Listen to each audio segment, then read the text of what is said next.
Bharatiya Janata party ने नगर निगम में अपना ये जो उसका 17 साल का कुशासन था उसका दौर खत्म होने से पहले, क्योंकि अब उनका अंतिम महीना है, ये भ्रष्टाचार के नए नए तरीके खोजने शुरू कर दिए हैं।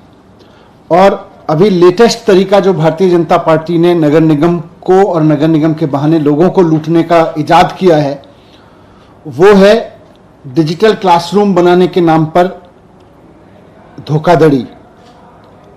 पहले भारतीय जनता पार्टी अपने बड़े बड़े नेताओं के करीबी कार्यकर्ताओं के नाम पर एक एनजीओ बनाती है। उस एनजीओ का नाम है ड्रॉप इन ओशियन। इस ड्रॉप इन ओशियन के इस ड्रॉप इन ओशियन में जितने भी कार्यकर्ता हैं वो सब बीजेपी के कार्यकर्ता हैं।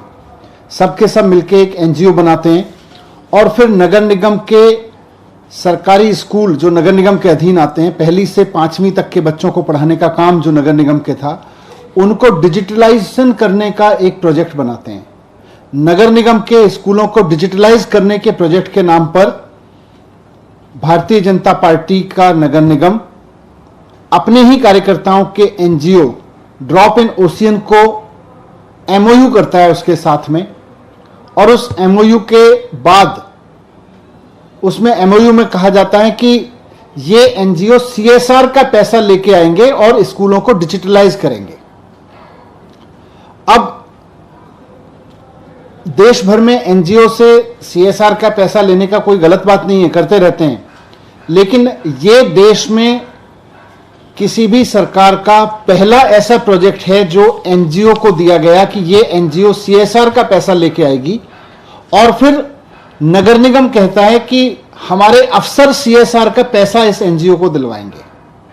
नगर निगम बाकायदा अपने सीनियर अधिकारियों की, डिप्टी कमिश्नर लेवल के अधिकारियों की एक कमेटी बनाता है जिसमें deputy commissioner, assistant commissioner, deputy director education, इस तरह के अधिकारियों की एक कमेटी बनाई जाती है कि आप सीएसआर का पैसा लेके आओ और इस एनजीओ को दिलवाओ। यह देश में पहली बार हुआ है। पहली बार इस तरह का नायाब तरीका निकाला है भ्रष्टाचार करने का कि पहले एक एनजीओ से सीएसआर के लिए करार कर लो और फिर उस एनजीओ को पैसा दिलवाने का काम हमारे सरकारी अफसर करेंगे, डिप्टी कमिश्नर साहब करेंगे, असिस्टेंट कमिश्नर साहब करेंगे, डिप्टी डायरेक्टर एजुकेशन करेंगे एनजीओ को सीएसआर दिलवाने का काम। और वो एनजीओ भी कौन है? एनजीओ का नाम है ड्रॉप इन ओशियन।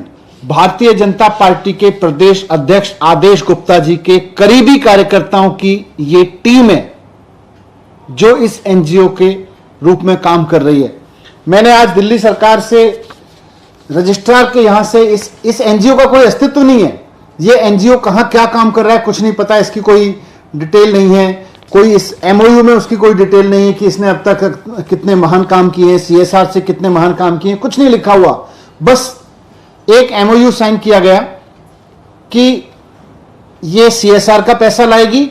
इसमें यह भी नहीं लिखा गया कि अफसर दिलवाएंगे सीएसआर का पैसा, लेकिन उसके बाद अफसरों की एक कमेटी बना दी गई कि ये अफसर अब एनजीओ को सीएसआर का पैसा दिलवाएंगे। वो अफसर अब मार्केट में व्यापारियों को धमका रहे हैं, इस एनजीओ को पैसा दो, इस एनजीओ को सीएसआर का पैसा दो। तो उस एनजीओ को सीएसआर का पैसा दिलाने के लिए एक एमओयू भारतीय जनता पार्टी करती है अपने ही कार्यकर्ताओं के। फिर जब आज मैंने रजिस्ट्रार के यहां से इस एनजीओ के बारे में पता किया कि ये एनजीओ है क्या, कहां से आया एनजीओ, तो मुझे हैरानी हुई कि इसमें 8 नाम जो लिखे हुए हैं, 8 के 8 भारतीय जनता पार्टी के अध्यक्ष, प्रदेश अध्यक्ष आदेश गुप्ता जी के करीबी भारतीय जनता पार्टी के कार्यकर्ता हैं। विनोद कुमार जी, संजय ग्रोवर जी, इंदु शर्मा जी, गिरीश मोहन बाकरी जी, अश्विनी शर्मा जी, सतपाल सिंह जी, रमेश चंद्र जी, सिमी पाठक जी, ये सब के सब भारतीय जनता पार्टी के कार्यकर्ता हैं।